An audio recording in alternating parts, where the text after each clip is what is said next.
if I start recording this. You may certainly do that.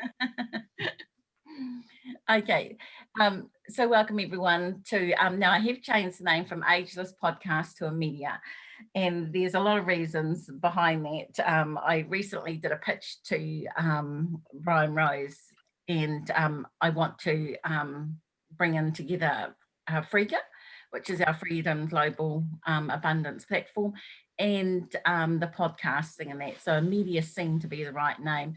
Now, we have two wonderful guests. Patty, who is the founder of Frega, and Jonathan again. So Jonathan, thank you for coming back on here. Now, I did, two other guests planned, and we'll see them another time. So what we're going to do is we're going to make this session a heart-to-heart. And so, Patty, we're going to have fun with you, aren't we, Jonathan? Okay, good. Sorry, when you guys, I'm doing a podcast now. Good. Patty says sorry about that. He's quiet and he doesn't talk a lot, but we'll see. I'm a man of few words. Okay. So what I thought we'll do, Patty, is again, we'll keep it quite casual. I've been looking at the different experiences that founders have had, and also the supports that they have in places. And I thought what would be really good is that we would, if we could cover that.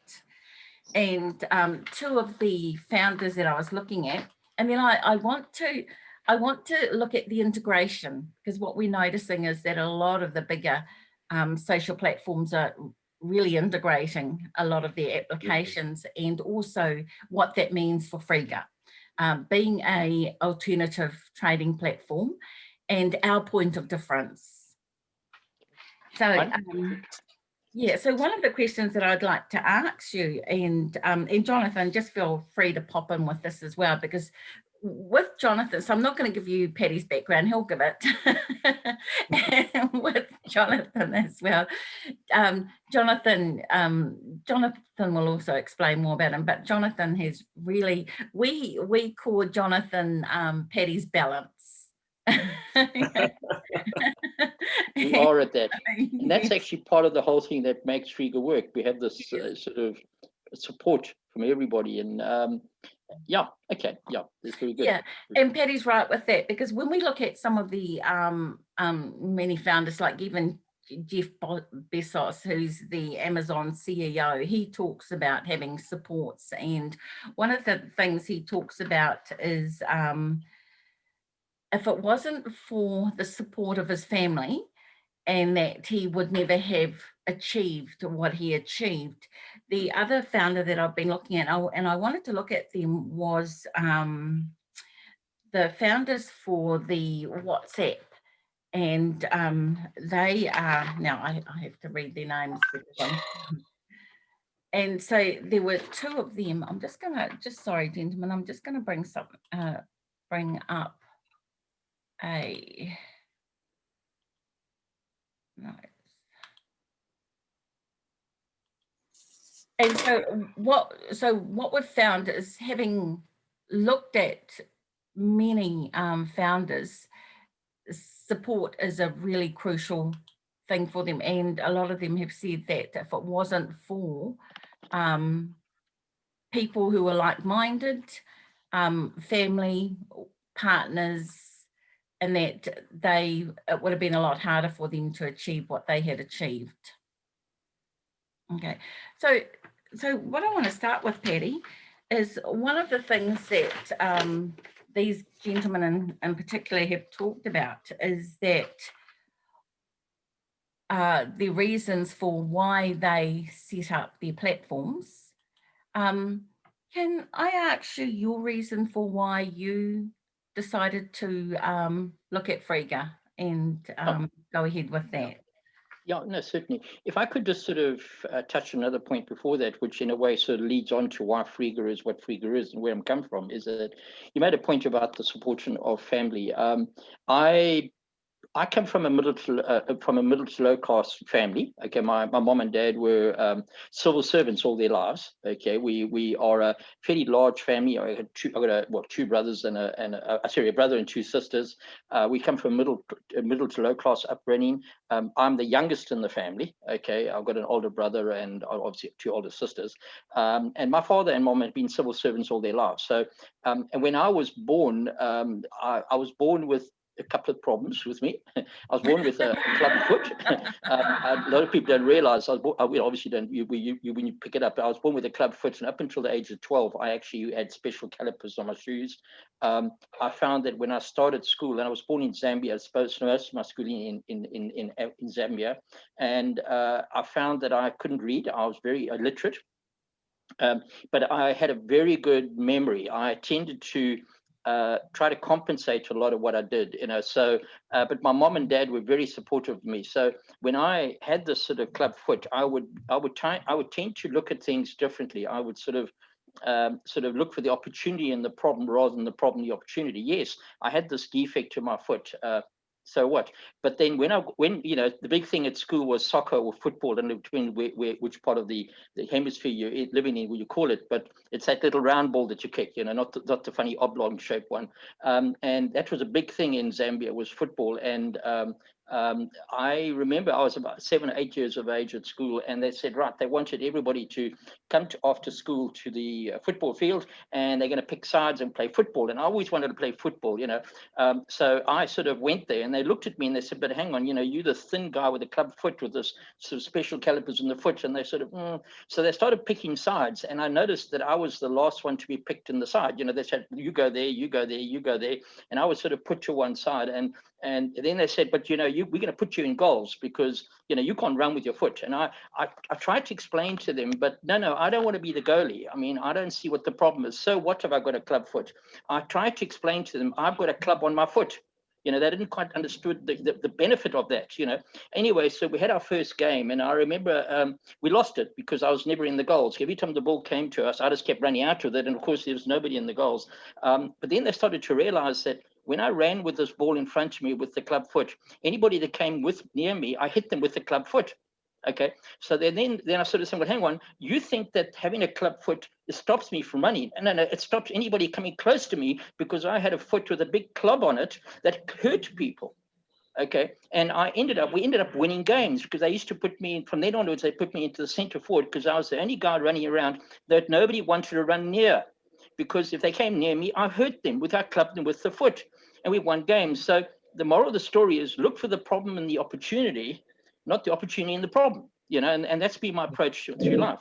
Okay, and just because you think there's something impeding you from doing something, on the contrary, turn that into your benefit. Okay, and that was something that sort of my father sort of kept instilling in me, my mom and dad.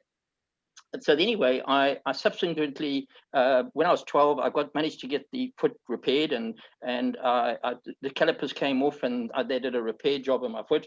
And the doctor then said to me, at the time, I had a thin physique, and they said, look, you should start doing some sort of sport to build a physique because you haven't been able to be as do much exercise as anybody else. So I started to run.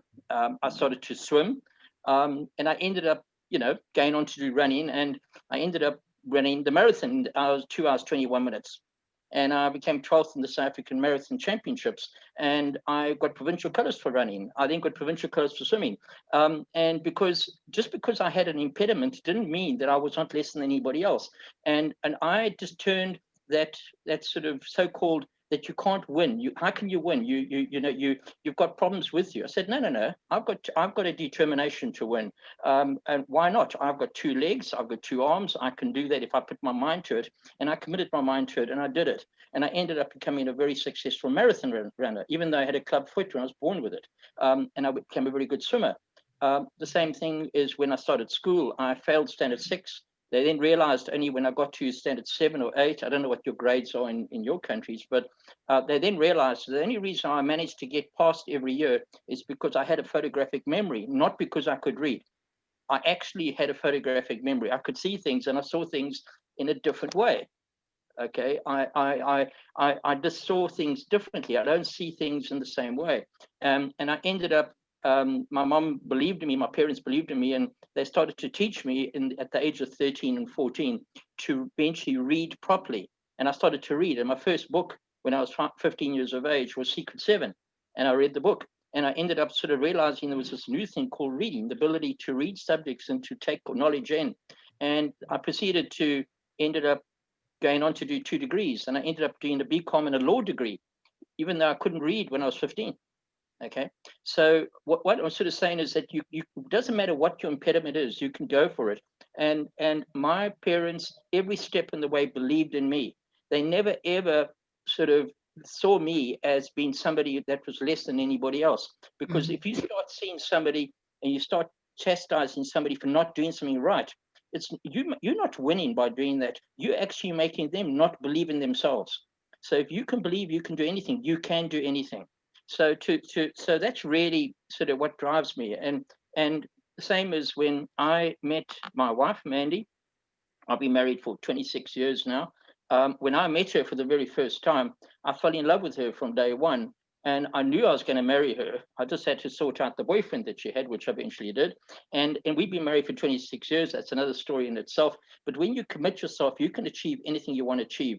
And that's really been my sort of attitude. Right. So when Frega is an acronym for Freedom Global Abundance. And what I saw working with Mandy, when we looked at it, we saw at the time that the whole way that the internet and the web was working was going to change. I wasn't happy with the status quo as how things have been done. So what we did was we said, well, Freedom Global Abundance means that it is our belief, or the philosophical belief, that and we have one goal in Frega, by the way, and that is to financially emancipate the disenfranchised communities of the world, one community at a time. And what we did was we realized that there's something quite unique about Frega in that, do you know that there are 30% of the world's population right now does not have access to financial services? And yet there's one resource that everybody has in absolute abundance, and that's the ability and the desire to communicate on the web digitally, whether it's through mobile phones or devices, it doesn't matter.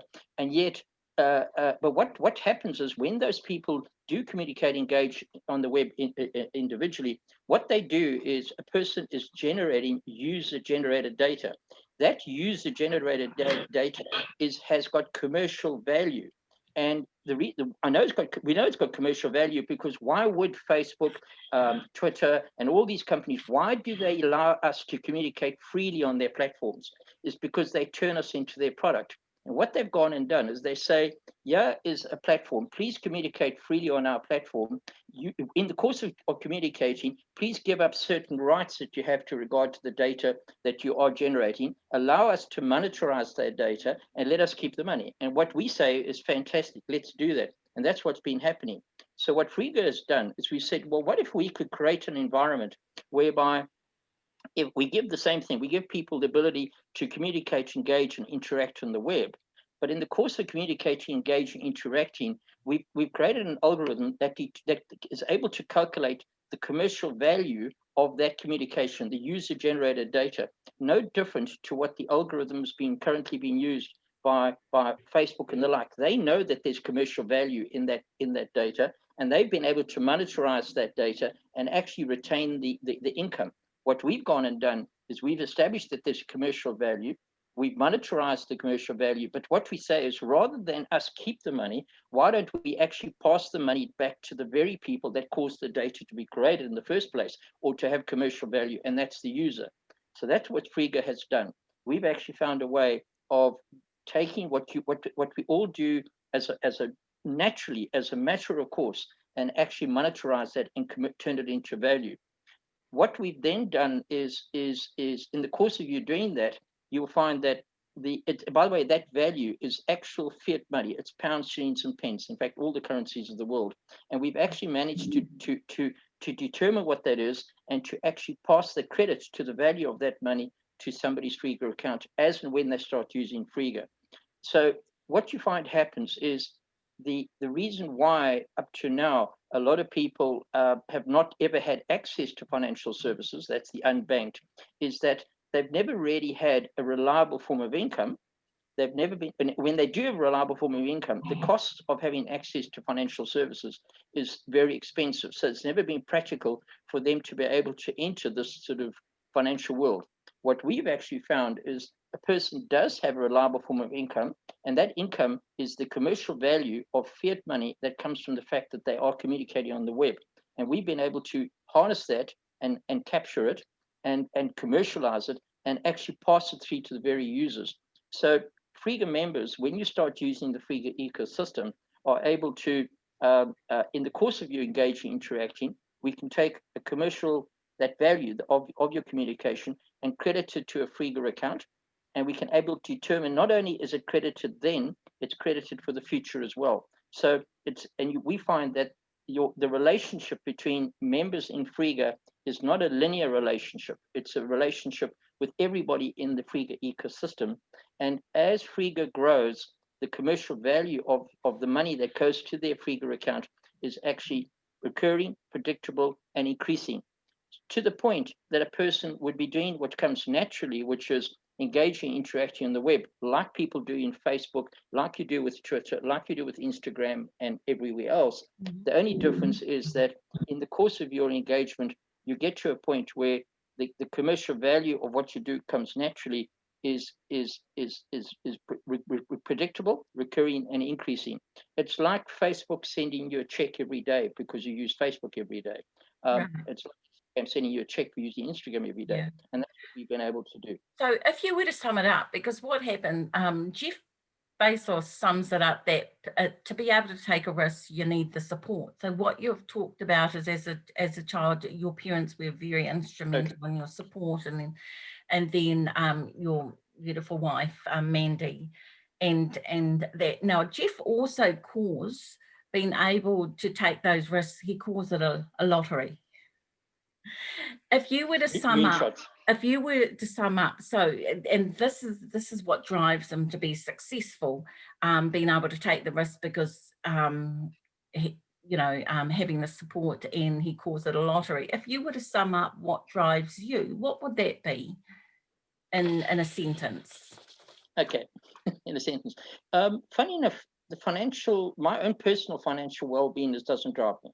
Okay, I'm not driven by, I'm not driven to be the wealthiest person in the world. I'm not driven. That's what doesn't drive me. Okay, what drives me is the fact that it's almost like that I get a greater satisfaction out of somebody else being achieving the best that they can achieve. And that's what really drives me. And one thing that Jeff Bezos does, and I certainly subscribe to, is that I believe you have to make decisions every day. All right. And the trick is to make more good decisions than bad ones, and make sure the bad ones don't cripple you. Simple as that. But when you do make those but make a decision every day. Find one reason to do something, not the 10 reasons somebody will tell you not to do it. Quite simple. Okay. But and move forward. And that's really what drives me. What I believe that the freedom and global abundance, which is really the acronym that drives us, is that we are able to I visualize a world, okay, where and that world is in the near term. It's now. It's going to happen now in this sort of current generation we're in now. The whole new way that the web is going, what I call the Web 3 sort of world, even Web 4 world. I visualize a world in the next X period of time. Call it 1,076 sleeps, whatever you want to define it, where an increasing number of people are going to find, as they are finding now, are going to find that they do have the ability to say no to something that they don't respect, and they can say yes to something that's going to empower them as individuals. People are starting to take control of their own destiny now, and not allowing other people to determine their future. So I believe that from a practical perspective, the Frega has now reached that point. If you look at what's happening with all the other platforms, where we are on the cusp of everybody being emancipated. And it's going to happen not because we wish it or will it, but because individuals are sort of taking back the power of making their own decisions how they want their lives to be. So what motivates me is not personal financial. What motivates me is the fact that people can be empowered by what is now completely about to change, you know? Right. Now, Jonathan, you also have a successful business. What would you say it is that drives you or motivates you to be successful in your business? Yeah, it's an interesting thought. It's an interesting question. I think we've all had our struggles in life and finding our path. And I realized when I was studying industrial design that towards the end of the design training, we were being asked to come up with our final project. And it took me a long time to come up with my final project because I didn't want to just design a thing. What I really wanted to do was create something with social benefit. And that really has stuck with me. I've always wanted to do things that can advance humanity as a whole, where we are, what we're doing, how we're working, how we're communicating with one another. And shortly after ending my training, I set up a design practice, and then I moved over to medicine. And I practiced in alternative medicine for 20 odd years. And again, it was not really about what I didn't want to be doing was spending my time in a job which was contributing to something, which contributed to something else, which contributed to something else, that put something else together that eventually maybe made a thingamajig that really wasn't necessary in the first place, but I got a living out of it. What I was much more interested in was finding real solutions. Real solutions. And, in medicine, certainly, pharmaceutical medicine has had a marvelous place. It's done a wonderful job of all sorts of things, but there are areas where it doesn't really solve the problem. And we know that. So I'm always about problem solving. What's the problem and can we solve the problem? And when Paddy and I got together and we had a long conversation about Frega to begin with, I realized that Paddy wasn't doing sort of window dressing. He was looking at the root of the problem. And the root of the problem is that we've got this pyramid structure where we've got a few people at the top telling the rest of us what to do. And what Paddy was saying is that everybody can be the center of their own universe. And then the tentacles come out from there into who they can influence. Their circle of influence. So I've got my circle of influence, Paddy's got his circle of influence, you've got yours, and they're all different, and they need to be different, because if we all hammer down one line of approach, just one approach, we all do the same thing, and it turns out to be a bad idea, we've all gone like lemmings down the wrong route. And what Frega does is it opens up the opportunity for somebody in Nigeria to influence somebody in Holland, to influence somebody in South Africa, to influence somebody in Scotland, because we have that web of connection and all of us are benefiting and taking ownership in the platform. And that is what really fired me up about this. Oh, that's wonderful, Jonathan. It's quite interesting you say that, because two other founders that I've been researching are the founders of WhatsApp, and that's Brian Acton and Jan Koum. Well, Koum is the way he spelled. And what happened is that in 2009, they left their jobs at Yahoo, and they set up what's called WhatsApp.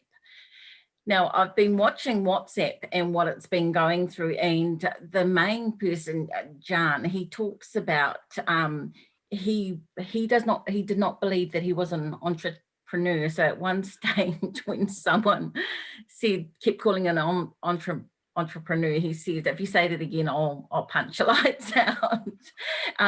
Because his thing, the thing that drove him was he wanted to build useful products. And so when you look at his history with what he did, he was just totally focused on his product. So WhatsApp didn't even have advertising or marketing. They were purely focused on their product. And then as time went on, different groups came in. Anyway, his thing was also too, is he didn't believe in having advertising, and he was very, very strict on the privacy. Now, in 2014, it was brought out by Facebook for $19 billion. And they ended up both leaving about 2018 because they disagreed with the way that it went. Now, I'm going to bring up WhatsApp because there's an integration that's going on with them. and as well as an integration that Patty had talked about, which is happening with Salesforce and Slack. And so these are huge, great big companies, and I want to do a comparative too with what's happening with them and what's happening with Frega. And also looking at, because we've recently done an integration with Zoom, and looking at the how do we see in the future integrations with other similar platforms. So thank you, gentlemen. Now, coming back to what we were saying about what drives us, I'm going to share something that I don't normally share. How I came across Frega was, for years I'd been working with small businesses, and I'd had a very successful business of my own, but due to major illness, I ended up having to let that go and then start again. And so what I found is that for businesses, it was incredibly expensive for them having to start again from and just the structures of businesses and things like that. It was not affordable. You really had, and the fact that you had to get loans, and you had to really get the support to have even a small size business was quite scary for a lot of people, and it also amazed me at how many businesses did not succeed. So when I came across Frega, I loved the concept of it, and I like the fact too that it wasn't a huge company that was owned, a great big company. The members actually were co-owners in it. And I like the fact too that we could have input into the applications, because I'd always been interested in technology. And so what I did is I actually went back to my elders and I says, look, I found this really interesting group, and it's not just about businesses, it's also got a social platform to it as well, and also an e-commerce and a financial side to it. And so I put it to the elders because I wanted to move ahead with it. And so what they did is they had a talk about it, and they actually decided to support me on this journey. And so I've been on this journey with Frega because I love its ethos. I love everything about it. And so that's my relationship with Frega. Now, the other question that I wanted to ask is that what people don't realise is, when setting up platforms and when you look at the other founders and their journeys, it's not an easy journey. Like, there's so many costs involved. It's like any other business. And so when, and it's okay for people to say, do this and change this and do that. So what I was wondering is, are you able to share some of the problems that you've encountered, Patty, and Jonathan, you would have seen that as well, and how you've overcome it? Because one of the things the founders talk about is they talk about the infrastructure that, and so what a lot of them needed to do is they needed to get seed money. They needed to get big investments and bring them on board. And we're talking about getting millions of dollars.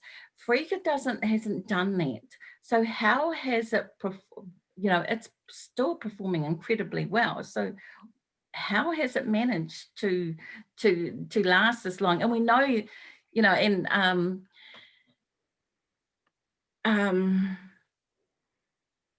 I just think that, when you look at the costs that has been involved in the fact that you've carried it for so long, Patty, I just think it's an amazing accomplishment. And I was wondering if you could share just your experience of it, because it's an area that people have no idea just how much you have carried.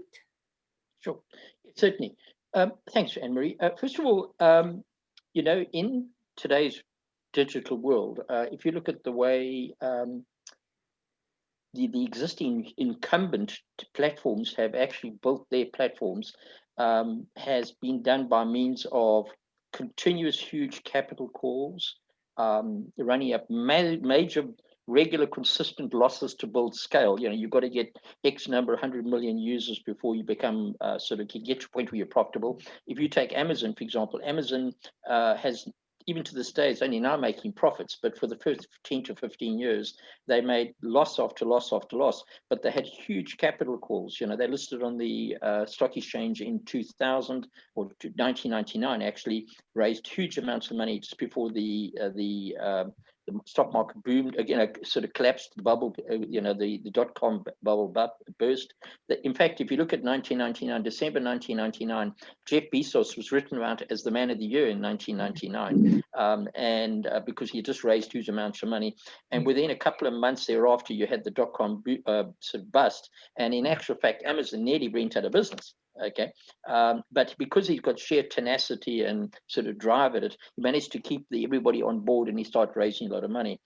Same thing happened with Facebook, continuous capital calls, making losses perpetually. Google was the same. They all made huge losses before they could actually get critical mass. More recently, some of the well-known sort of online accounting packages like Xero, fantastic New Zealand-based company, but they for years and years had continuous capital calls to come right. So when I looked at it, and I sort of said, well, hang on, I believe that business model is bankrupt. I think there's a new way of doing it.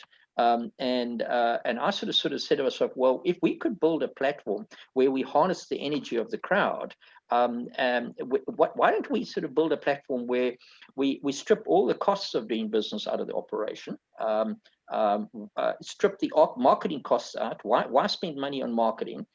Why spend money on, we've never placed a single ad in Frega, by the way. Why spend money on marketing? Why spend money on major infrastructure? And what are the major cost elements in running a business? So we looked at it and stripped them all out. And so to the point that Frega has now created an interesting model where we don't have a single employee in the whole of Frega, because employees cost money. Okay, and we looked at things totally differently. So you find that what happened in the sort of the Web 1, Web 2 world. Web 1 is when the internet first started. Web 2, it was this continuous capital calls environment, to build sort of scale. You had to have so many millions of users before anybody would start using it, and even then it had to become profitable. So we did two things. We said, okay, first of all, let's remove all the overheads of doing the operation. And then secondly, let's not worry about, let's create a scenario where the individual user, picking up on what Jonathan said there, is let's make Frega important to the individual user, where we provide a solution to their problem as it stands there and then. And if we can give you tools that allows you to more efficiently and effectively doing what you're doing now, and we can measure that in a tangible way, it doesn't really matter whether there are hundreds of millions of us or not. If we can make the tool important to you to start off with, it's got nothing to do with the fact that we've got X number of million users. We've got to make the tool work for you. So what we did was we said, okay, what are the three things? We communicate on the web, we do financial services on the web, and we manage our knowledge and data on the web.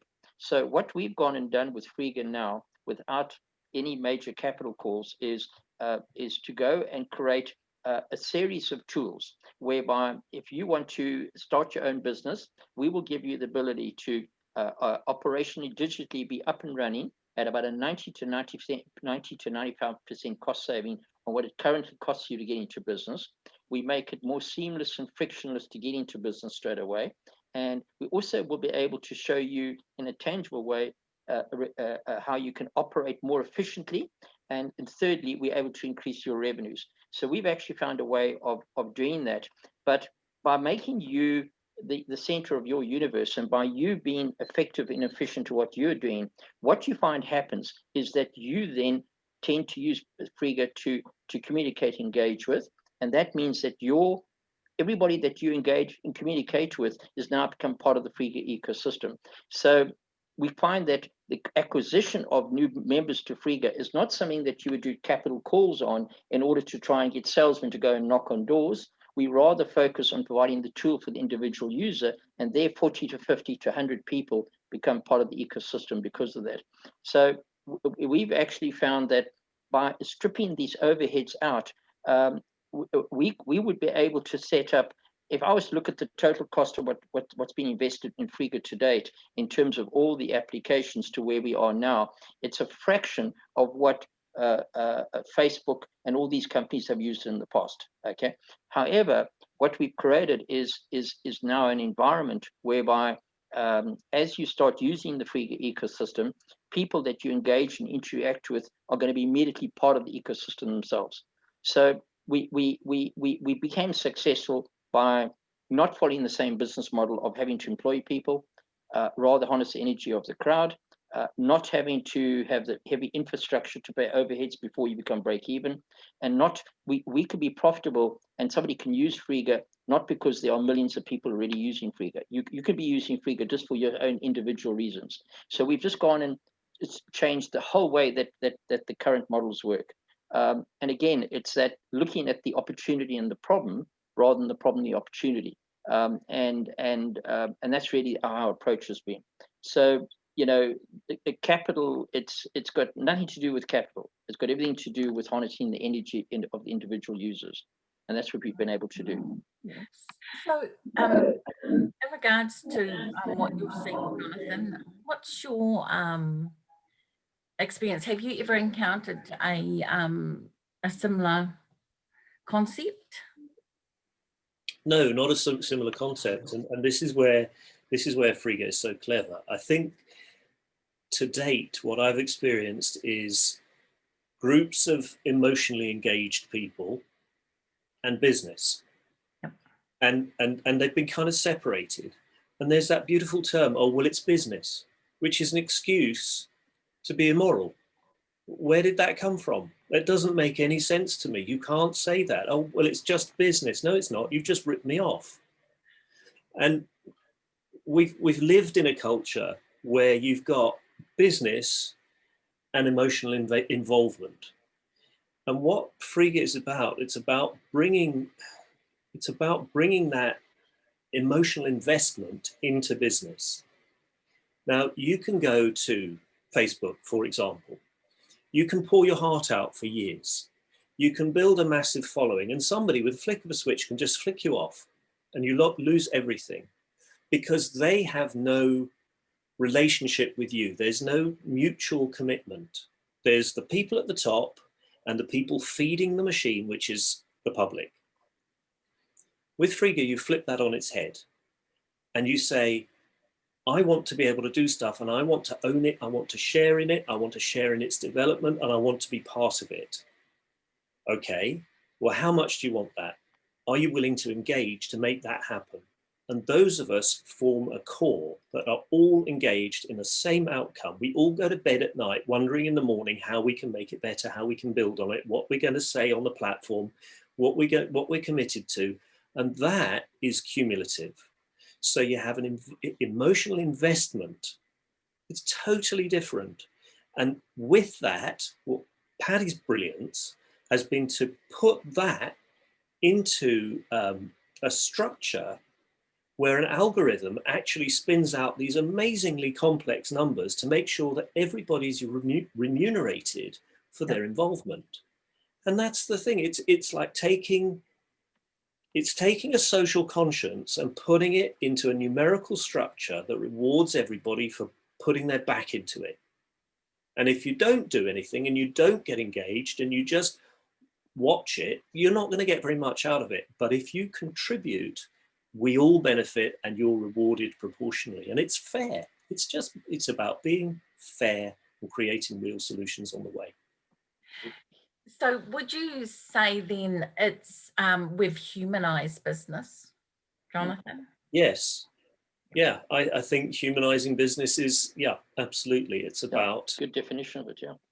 Yeah, it's about taking ownership as well of your portion of an environment. And ultimately we, look at the animals around us. They take responsibility. They are able to respond. Ability to respond. If you're in somebody else's system and you have no ability to respond because they're in control of everything, you're out of control by definition. And in politics, we find ourselves either with a voice or without a voice. within Frega, you have a voice and it counts every time. And that's what it's about, taking back responsibility. It's about taking back the ability to respond for yourself, be remunerated in ratio to that, and to contribute all the way along the way. And then, of course, we've got some really brilliant programmers behind us who are making it all happen. So, you can't take that away. There is real business behind all of this, but it's coming at it from a different angle. But it's humanizing even the technology side of it. And I think what's happened is we talk about the big tech, but they've dehumanized.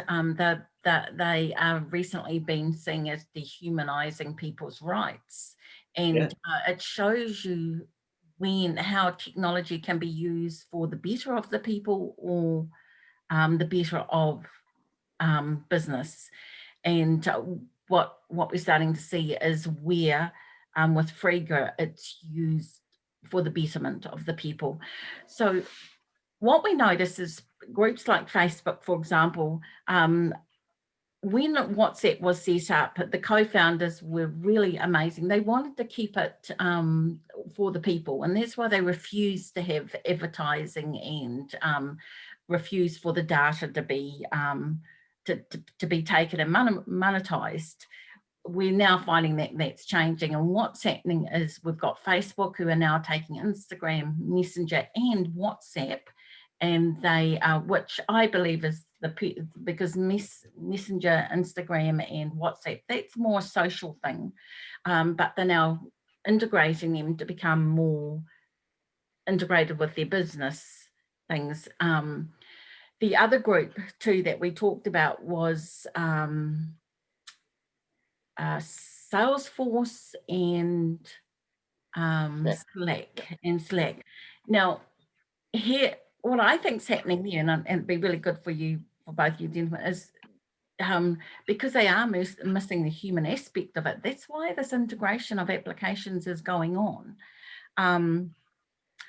Where is it that Frega is different to all of that with the way they're integrating these social,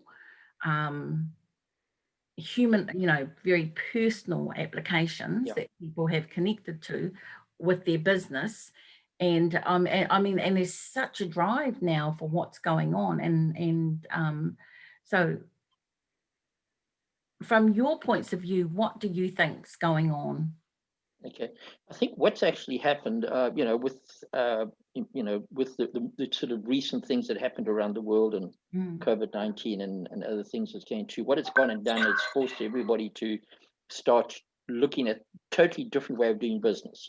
Gone are the days that you've got to factor in, all of these sort of changes. And what that's gone and done is, Slack is an online collaborative multi-channel tool whereby you can log in and manage all your communication from one logged in position with lots of channels. They've tended to come in from the perspective of being a sort of a corporate entity. Microsoft Teams then responded to that by buying up Skype some years ago, and they then started to bolt onto that, and then they realized that Skype wasn't doing as well as they thought they should have done, and they went and built in response to Slack the Microsoft Teams on multi-channel collaborative environment.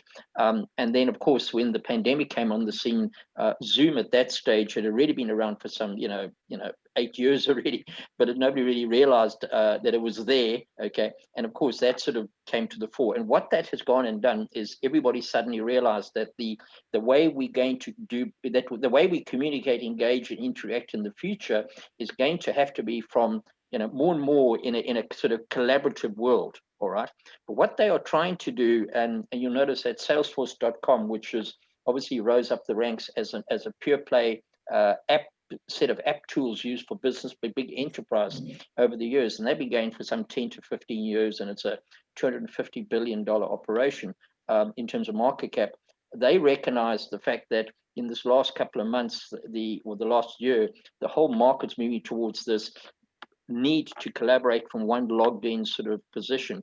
Now, all of those platforms, that Slack and Microsoft Teams, and now with Slack and Salesforce.com looking to buy Slack, all of them have recognized the fact that the future depends on online collaboration from one logged in position. we recognized that ourselves from a couple of years before that in building the Frega platform. We recognized that we need to build a place where we as individuals, whether we private, social, or business users, can manage our online collaboration in a logged in logged in position. We stated years ago that our objective is for us to manage all our communication, all our knowledge, and all our money from one logged in position. These operations have now come to realize that as well. And that's where the space is going. Where we are fundamentally different, and what they've actually gone and done is reaffirm that we're in the right space. Not that we needed them to reaffirm us. We knew we were in the right space, that they were just catching on to realize that we are in that space. So there is this online space. But where our points of difference is that they still very much a top-down structure. And that structure with respect can't last forever. It's fundamentally a bankrupt process of doing business in the future, but it's a top-down structure. They haven't been able to integrate the social aspect correctly. They can't, because they're still thinking very much in the business mindset, and they haven't as yet integrated the commerciality, the e-commerce part of their business. So what we've gone and done with Frega is recognized that we're in that space, but we cater for individuals, private, social, or business users, not just business and larger corporate entities where they focus on. So you can be a private individual that's part of the Frega ecosystem quite simply because you responded to somebody who's using the ecosystem. So we have more of a stronger social aspect to it. We also have, where you do buy services from the Frega ecosystem, we price the services based on your domicile, your domicile currency, where you're located. So if you are in India or in a poor country, or relative to a per capita income country where the country has got a low per capita income, you're going to be paying the services based on your units of domicile currency, whereas Slack and Microsoft Teams still work on pricing everything in New Zealand, in American dollars. So you're going to find they're catering for the wealthier sect, whereas we catering for anybody who can just communicate, engage on the web. The second aspect is that our revenue that we generate, where they generate revenue, is the engine that we share with all our members in terms of our algorithm. As Jonathan correctly said, it's an algorithm that recognizes the commercial value of our community, of our engagement. So we share the commercial value. They don't. In fact, it's a completely foreign concept to them that they take all the money and all the net worth that they've created, and that they give it back to everybody. It just doesn't work that way in the environment.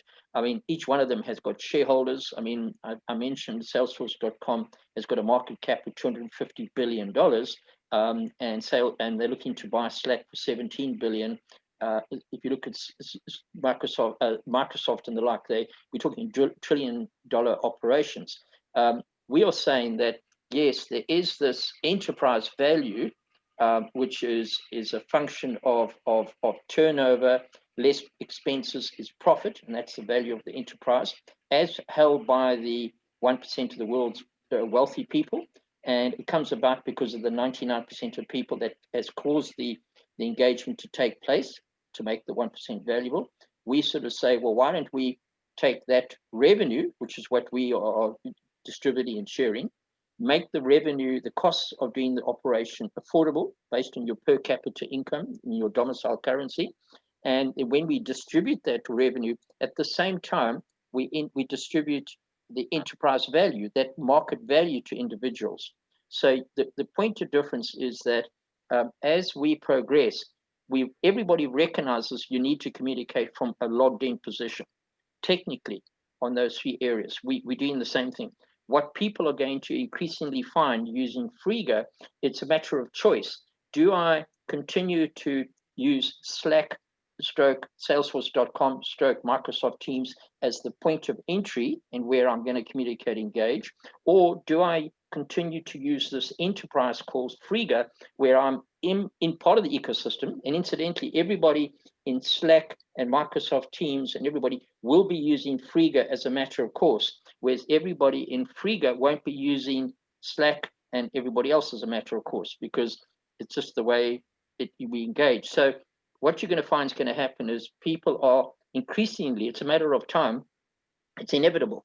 We'll find that more and more, as we grow bigger and bigger and bigger, more and more people, well, hang on, it's a matter of choice.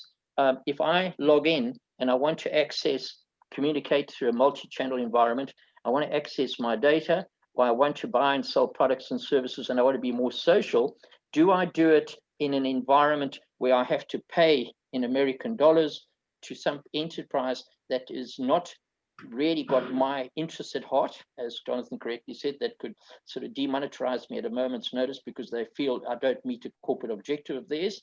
Or do I spend more and more of my time in an environment where it's the collective energy of the crowd that's doing it?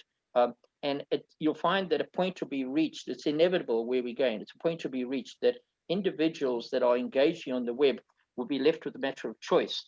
Do I where am I going to spend most of my time communicating, engaging, interacting? And we don't go backwards. We can never go backwards because everybody that does something on the web using Frega, indirectly they will be using Frega because of all our applications. It's inevitable that they will find that that's where it needs to be.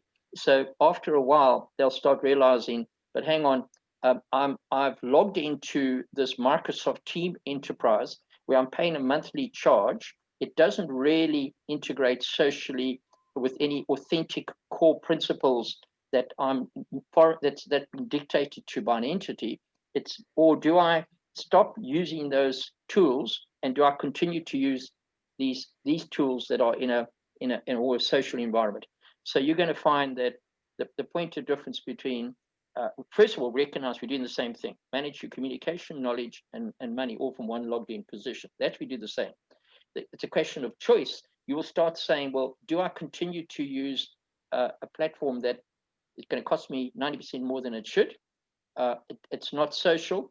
It doesn't respect me as individual. It doesn't respect my authenticity. It starts telling me how I should think and engage and interact. And if I don't like the way I engage and interact, it demonetizes me. Do I do that? It's inevitable. Do I do that? Or do I continue to do on an environment that's already that I'm doing anyway? And it's less problematic. Okay. So it's inevitable where the result's going to be. So the point of difference between us and that world is that the fundamental, the business model, their model is bankrupt, can't last. It's inevitable where this is going. So we are in it's a very interesting transition period where we are now in 2020, 2021. I think how you want to look at it from the point of view, but I think in the next while, and with all these changes taking place in the world right now, it's not by chance that these things are happening. I think it's inevitable. Yeah, I agree. Now, Jonathan, Patty's talking about an omni-channel experience and people's choices. From working alongside with Patty and watching the many exciting applications that Frega is developing, and also bearing in mind that we are still evolving. What is your experience on being a part of that and seeing all this taking place, and knowing that people do have the choice, and why do you think they'll make the choice to move to Frega? So Anne-Marie, I'm actually a bit more cynical than Patty. I look at these collaborations, and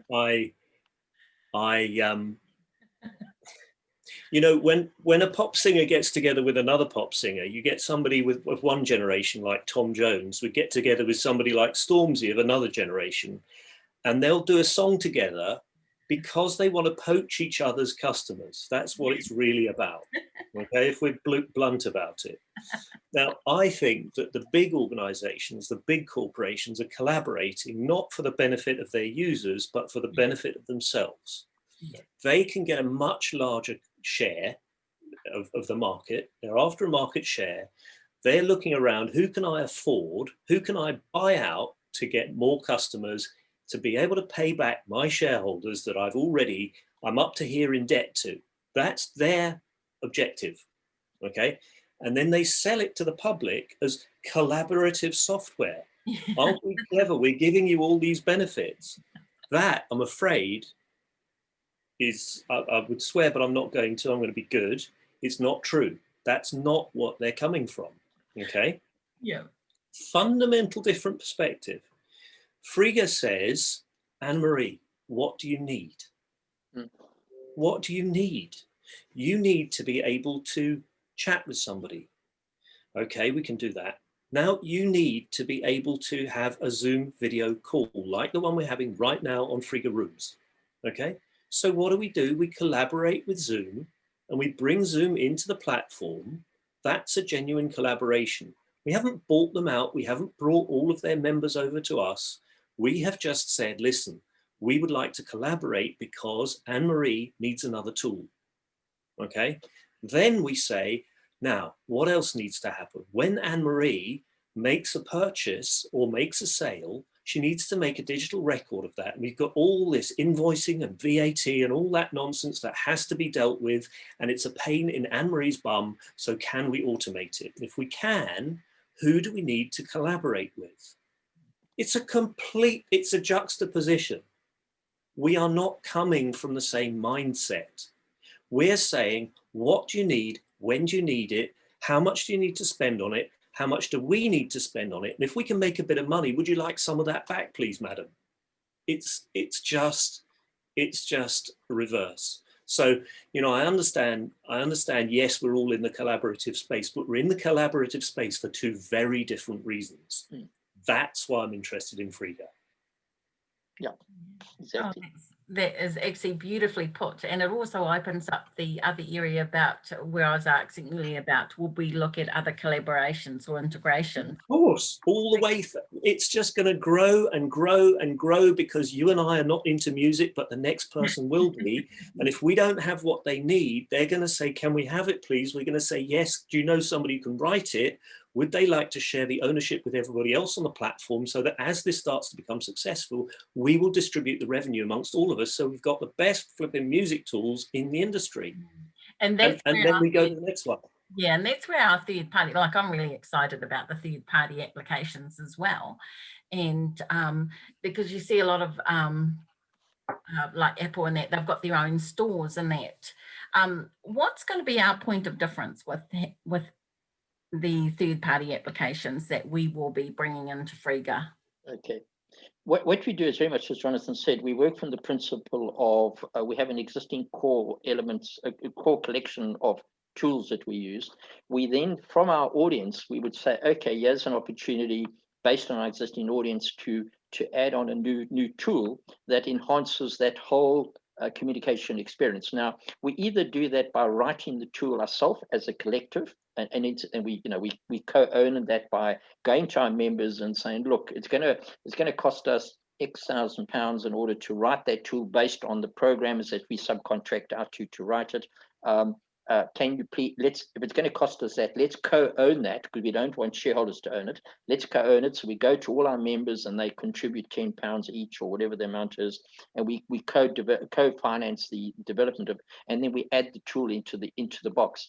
Alternatively, as will happen more so in 2021, as we start becoming more bigger and we've got these additional tool opportunities, we will notice that there are third-party developers that have already developed the tool that would actually fit in our mix. It's a tool that's out there, but they themselves have been running this tool, this application in a sort of a linear way, and they maybe got 1,000 subscribers and they're battling to make it work in terms of scale. So we'll go to them and say, well, could we please buy the tool from you or become co-partner owners with it? And they say yes, certainly, because we've got X thousand, hundreds of thousands of people that we know right now that would like to use the tool. So can we co-buy? Yes, we may come to an agreement on a price. We will then go to our syndicate partners and say, look, we have an opportunity to buy this for X thousand pounds. Can we all contribute to own it? We say yes. We would then buy the tool with an agreement that a percentage of the revenue would be shared by whoever puts up the capital, because that's our business model. We co-own the individual applications, and then we share revenue on a small portion of it. And then we would then bolt that tool into our library, because it adds to the existing experience. So it's not going to be, eventually there'll be, tens of thousands or hundreds of thousands of tools that all integrate, because certain people want to use certain parts of it. Okay, but we're going to be very selective initially in bringing those tools in. But when we do bring them in, we find that their 1,000 users. And the way we would bring the tool in from a technical perspective is, so we'll have a common registration API. So when somebody logs into their tool as it stands at the moment, we would then add our registration protocols behind it. So anybody logging into their tool from that moment onwards, from their audience, is now immediately part of Frega. And similarly, anybody that is, all our existing Frega members, we are saying, because you have logged into Frega and you're part of Frega, this tool integrates already. So from an existing user perspective, there's another reason why Frega is a benefit to enhance the existing communication on the library. The tool may be a tool that, because we got scale, we will bring the price down of the tool to maybe 10% of what it would normally be in the marketplace. So our existing users will end up having a tool that's 90% more cost effective than anything else they could be using. But we've also gone and added the 1,000 new members to the ecosystem that has the benefit of using all the existing tools. So you're going to find that unlike Apple and the like, who Apple Store and the Google Store, what they tend to do is they said, we've got this audience. They then go and convince tens of thousands and hundreds of thousands of programmers to write millions of applications that go into the app library, of which only very small percentage of them really get enough traction in numbers to really justify them being there, but it costs money. So people are continually looking to get scale, okay? And then they may sort of give them some sort of revenue share, whereas ours will be very different. We will select those apps that enhance the existing experience of our existing members, and at the same time, it brings those 1,000 new users into our ecosystem. And if we start doing that on a grand scale, which we will be doing in 2021, I can see a scenario arising where every new acquisition is enhancing the existing experience of our existing members, because we have additional benefit that they never had before. But we've also gone and brought on board new users that part of the ecosystem. So we are in a way acquiring membership to the ecosystem at the same time as acquiring value. So our model with regarding our building our app library is very different. It's going to be by selection. If a third-party developer comes to us and says, I've got this tool, can we add them to your library with your registration API? We'll say, well, if it meets certain of our criteria. By the way, we'll never say no. We just, because we are a cooperative and we would look at their tool, but there would be certain basic rules that they're going to have to comply with. These are the sort of the guardrails, and we'll implement it. But as a rule of thumb, you're going to find that we're not just going to get millions and millions of apps. We're going to get a selective number of apps that are going to enhance the existing experience and build our numbers at the same time. Yeah. Now, Jonathan, I'm going to ask a question to you, and before Patty answers, and I want to get your answer now. When you look at a lot of the bigger tech companies that have done very, very well, one of the things many of them have done is they've gone to Silicon Valley to get the networks. And so we're talking about which is the programmers in that to help them build the platform. What is something you can say about Frega that you find really interesting when it comes to, and because also a lot of these companies have built themselves up really quickly and brought in millions and millions of people quite quickly. As we talked about in our last interview, Frega is organic in its growth. So what have you found with working closely with the programmers the experience working with them and the amazing work they do, say, as opposed to the other companies that have got hundreds of programmers. I think that's in itself is the most remarkable thing. We've got a very small handful of programmers, and it's easy to underestimate the job of a programmer. Very easy. You know, Frega is not a simple thing. There are lots and lots and lots of things to be considered. You want to make one small, apparently graphical change. You have to bear in mind how many different things that can influence. So we've got the back-end programs, the front-end programmers, and we've got the graphic. Scripts. And all of that has to work together. And then you've got a bunch of people shouting in the background, we want this change, we want that changed.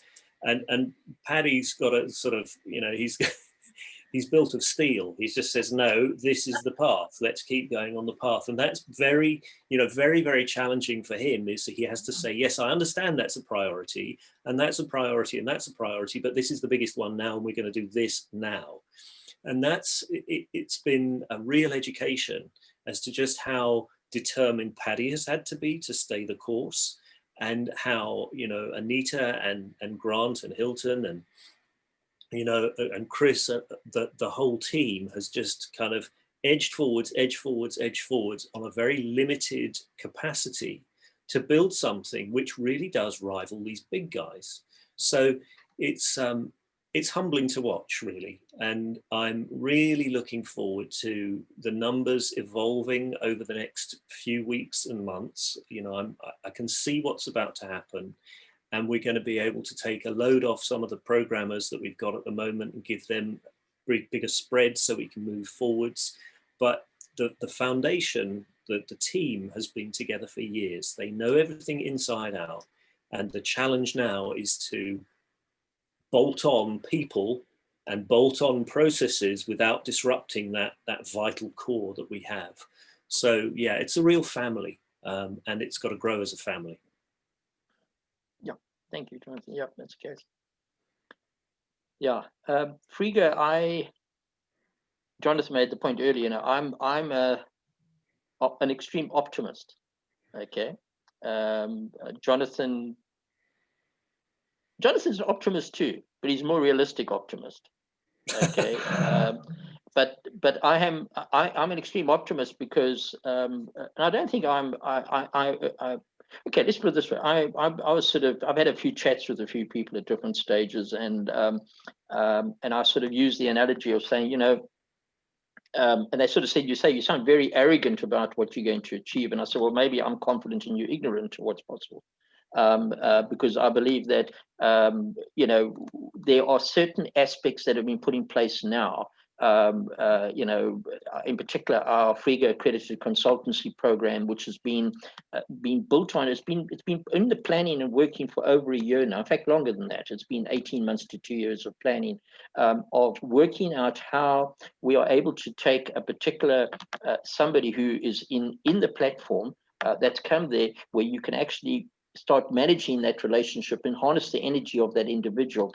So we've actually gone and built this consultancy platform that is about to be released in the next few days. And it's really going to drive the engine behind it. But it works as well because of all the other components that we've built. All right. I am convinced, I have no doubt in my mind, that we will get to 1 billion users using Frega, and I believe it'll be done within 3 years. Okay. I keep on saying 3 years. I say yes, but you know, it's Martian law 3 years. It takes a long time to get upon the moon sometimes, but the sun sometimes. But I believe it's going to happen. But you find what's going to happen is that we're at the cusp of everything that's happened in the last 12 months. This 2020 was a phenomenal year. It's in a very strange and very sort of a shake-up world because of all what's happened in the world. And I believe that it's sort of has almost reset the world from a technical perspective, from a political landscape is changing. The financial services sector is changing. The whole world has changed. We as individuals and how we take responsibility for our engagement and interaction is changing. Our mindset towards data is changing. So I believe that 2021 it's going to be our year, and you'll find that for what we put in place, it's inevitable. I sleep at night like a baby. I wake every 2 hours screaming when I visualize the numbers. Mandy says to me, my wife, she says to me, don't you? Well, she knows me, but now, I'd wake up in the morning and 3 o'clock in the morning, and I've got my laptop and I'm doing things. And by that time, I'm normally talking to Anita online or in New Zealand, all over the world. And then I wake up at 6 in the morning and we're doing the same thing. She says, don't you ever stop? I said, well, no, this is my life. This is what I think is important. But I also I can see things happening. Okay. I tend to see numbers. And I can see it's inevitable. There's a matrix taking place within the ecosystem that is about to just go wild. Okay, and I have no doubt in my mind. I know that I tend to be very confident. But what's the alternative? Shall I be a pessimist rather? I'd rather be confident. But I do know that we've been able to deliver, and I totally trust my team of guys, people have built a phenomenal team. They are unbelievable, and there's too much at stake not to be successful. And it's not a fool's paradise. It's not. We know we're going to be. It's inevitable. We're going to be successful, and it's inevitable what's going to happen. It's inevitable. It's actually it's happening already. Okay, and it's too important a task not to be successful on, and we are going to be successful. There's no question about it. Okay, so we don't see us integrating with Facebook or Salesforce. No, Facebook's not going to last. I really mean that. Okay, they're going to go the same way as MySpace. Jonathan. Yeah, well, they're going to go the same way as MySpace. You can't underestimate the need for people to be empowered at this time. People need that ownership of their own asset, their own information. Do you want your car, or do you want to have to keep borrowing somebody else's? You want yours. Do you want your cutlery, or you want somebody else's? And now information is our key asset. Why would it be any different? Why would you keep thinking that it's okay to borrow somebody else's asset rather than have your own? Our information is our primary asset in this time in history. So we want to own it. We want to benefit from it. We want our portion. We want to be able to have those people in developing nations who have just as much value as we do to share in it. It's about ownership. It's about personal ownership for every one of us. And when you notice that, and somebody comes along and says, and here's a structure that can give you that, it's just going to be a matter of time before people go, what do you mean you're benefiting from all of that? I'm paying like 30 quid for this, 20 quid for that. I'm paying 40 pounds for that. I've got my server. I've got this.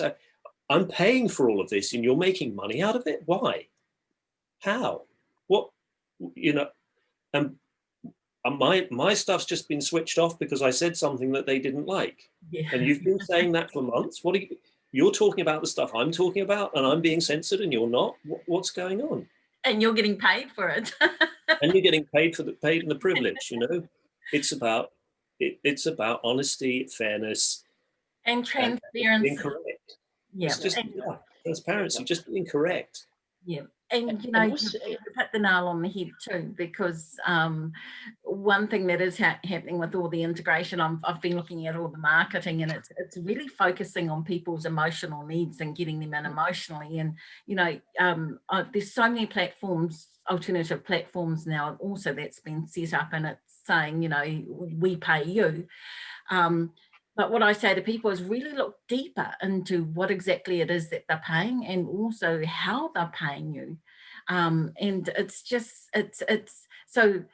also going to be a mindset, because people are so used to operating in a certain way, so used to having the data taken from them, monetized, and doing basically what they've said. And Frega is totally the opposite. It's purely about freedom, global abundance. So it's going to be interesting watching, because it is going to be a transition of the way people are thinking to suddenly realize that it is the real deal.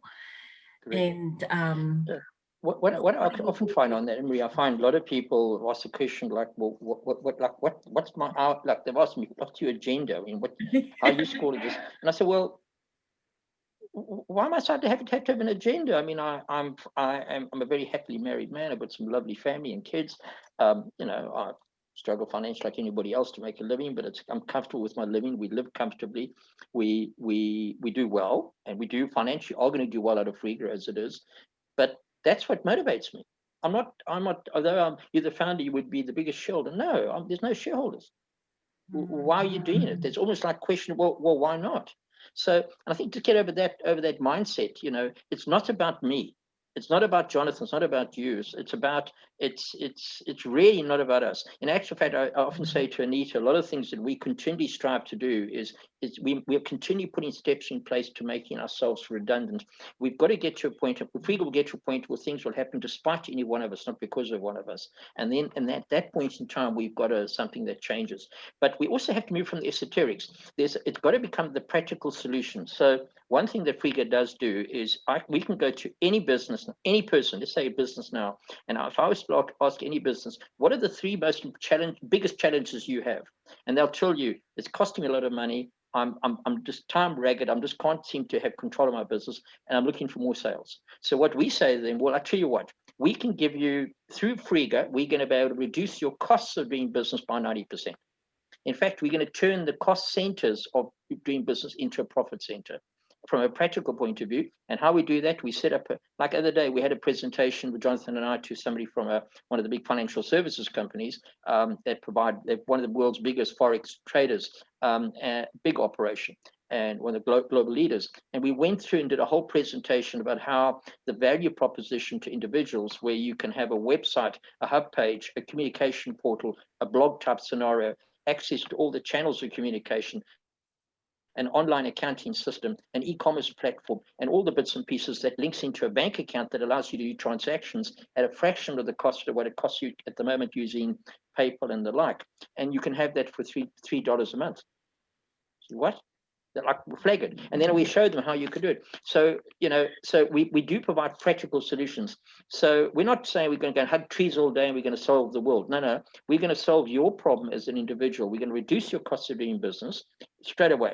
And in the course of doing that, we're also going to show you how you operationally become a lot more efficient and effective in what you're currently doing. You're more responsive and proactive in your communication, and you build up a better brand advocacy in your relationship with the people that you engage with. And when that happens, you're going to increase your sales because you are touching them more regularly. You're more responsive as to what their needs are. They remember you at the time of reorders, and they reorder with you. So the best forms of customers are your existing customers, and we actually provide those tools to those businesses. And once we break it down to that lowest common denominator, and people start using Frega for that reason, what you find happens, you hit you talk about organic growth. It actually goes organic, but then it becomes generic, because if I start using these tools, and it's important for me because I run a business that is now can continue to stay in business, and I can be up and running, and I've got a consultant who helps me, who's empowered to help me, not employed to help me, and I start running my business, the 30 to 50 to 100 people that I, as a matter of course, genetically engage with, subjectively engage with because I run my business, they are immediately now part of the Frega ecosystem. So, and it follows that if that's the case, those 30 to 50 people, we say to them, well, hang on, you are now part of the ecosystem because of that. Can we help you? Because if the person you're engaging with, if we're solving their problem and they are smiling for the first time because they've reduced their cost of doing business by £1,000 a year, and they're a lot more efficient and effective, you tend to say, well, hang on, I want some of that. So we then show you we can do the same, and then we help you from a practical point of view. And that's when the Frega consultants will help them as practical. So while we can talk all the nice things about how we're going to solve the world, we are actually solving individuals' problems first. And it's the collective energy of solving your problem as an individual that adds to the value of the whole enterprise. And that's why it's inevitable. So, as we continue to grow, and 2021 will be the year, the rate at which new people will start using Frega and use more and more of the tools that in itself generates more revenue, that generates at 90% cost saving to what they're currently paying, and then is distributed to an ever increasing number of people who see the commercial value. It's inevitable where this is going. And it'll just be almost like overnight that the trip will switch.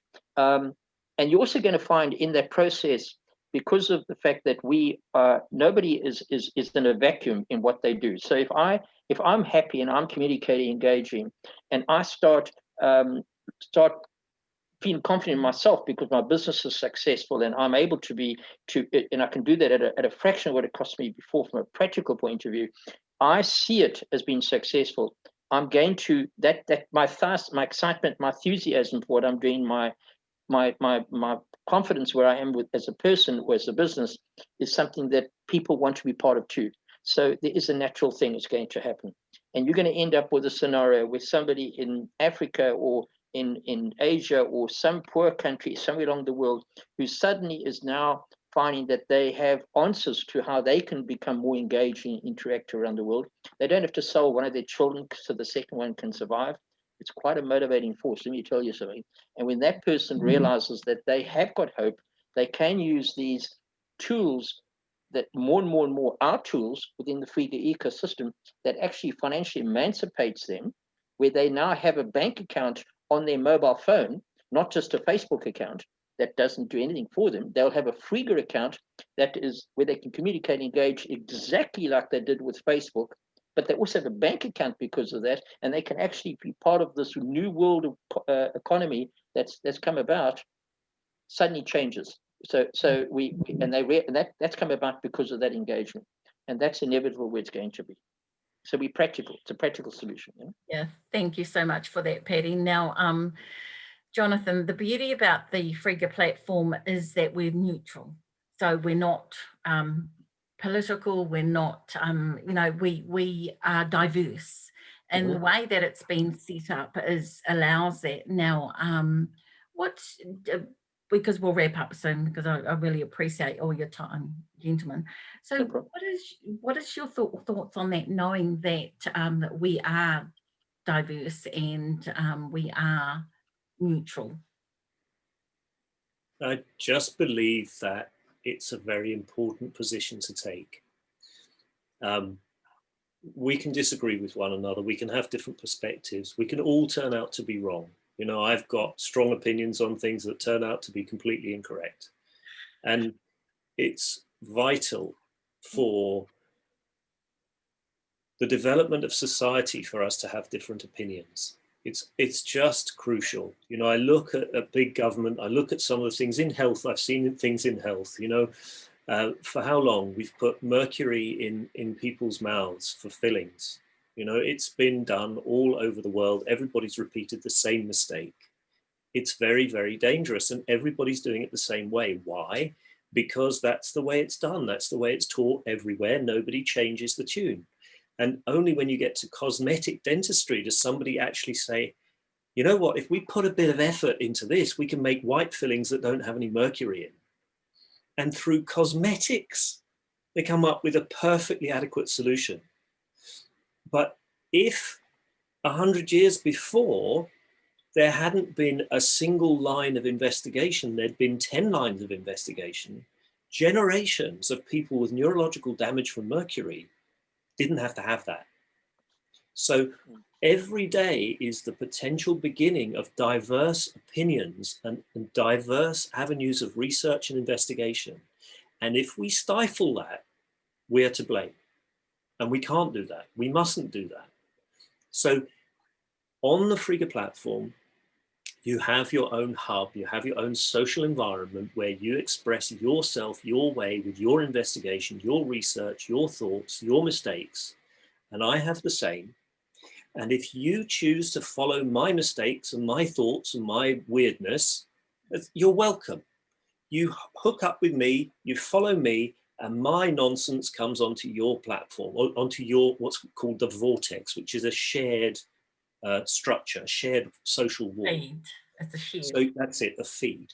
So you then can go and pick out 5 or 6 people or 100 people or 1,000 people all to come into your feed, and you've got that set of communications.